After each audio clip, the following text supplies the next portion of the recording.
Alors on a évidemment envie de vous demander quel est le premier sentiment qui transparaît aujourd'hui. Écoutez, aujourd'hui, nous sommes dans une phase de recueillement vis-à-vis de cette triste nouvelle et nous pensons beaucoup à la famille, aux proches, aux camarades.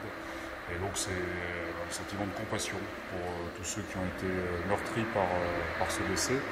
Simon Cartanaz donc est engagé comme sapeur-pompier volontaire en Savoie depuis 2010.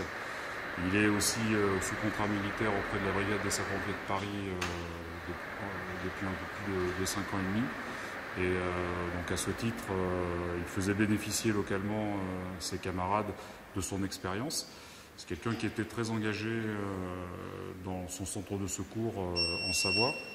Et donc à ce titre, voilà, il laisse son décès laisse un vide et un sentiment voilà, de grande tristesse. Et nous nous inclinons devant la douleur de ses proches. Il y a un accompagnement spécifique qui est pratiqué pour ses anciens collègues, ses collègues? Alors effectivement, localement, donc, nous avons mis en place des actions d'accompagnement, de soutien psychologique. Nous avons mis en place une posture de renforcement opérationnel pour permettre à ses camarades qui sont très affectés par son décès de pouvoir se recueillir. Et puis nous essayons effectivement de faciliter aussi par tout un tas d'actions de solidarité l'accompagnement de la famille.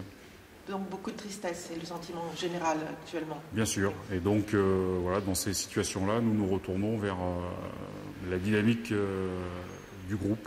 Notre force, c'est la cohésion des équipes.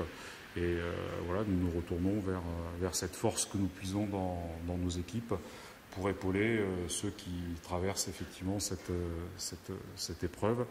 Et nous adressons également voilà, tout notre respect, notre compassion à nos camarades de la Brigade des sapeurs-pompiers de Paris.